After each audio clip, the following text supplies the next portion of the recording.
siz agar ishchilikdan biznesmenga aylanaman desangiz, ishchilikdan tadbirkorlikka o'zgaraman desangiz yoki biznesmenlikdan investorlikka o'zgaraman desangiz, o'zgarishlar o'zingizdan boshlanadi. Aniqrog'i, o'zgarishlar fikrlashdan o'zgaradi. Fikrlash o'zgarishidan boshlanadi. Fikr o'zgarmasa, tushunchalar o'zgarmasa, miyadagi ishonchlar o'zgarmasa, hech narsa o'zgarmaydi. O'sha bo'lib qolaveradi. Bu uchun tushunchamizni to'g'rilab olishimiz kerak bo'ladi.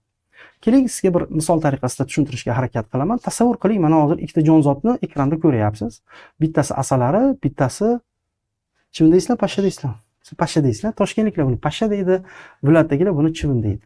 Xo'p, endi agar mana shu ikkita jonzot gaplashishi mumkin bo'lganda edi, fikrlarini eshitganimizda edi, ularning fikrini eshitib tushunganimizda edi, masalan, agar ularga savol bersak, asalari hayotga ta'rif ber desak, asalari aytgan bo'lardiki, hayot juda go'zal.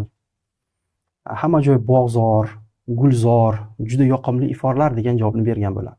Agar xuddi shu savolni pashsha yoki chivin deb nomlanayotgan jonzotdan so'rasak, u aytgan bo'lardiki, hamma joy axlatxona, hamma joyda sassiq hidlar, hamma joyda mollar degan javobni bergan bo'lardi.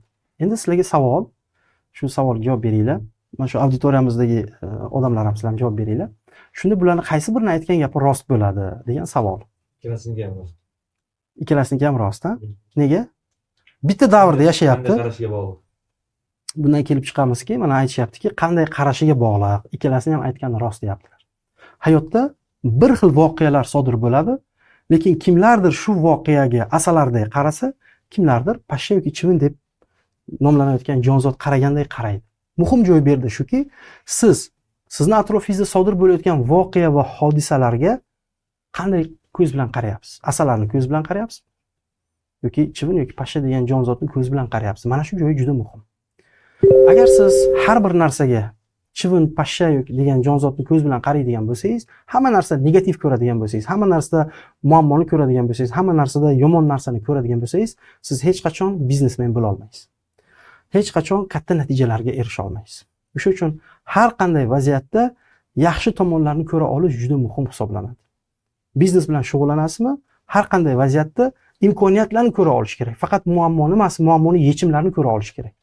Agar shuni ko'ra olmasangiz, biznes bilan shug'ullana olmaysiz.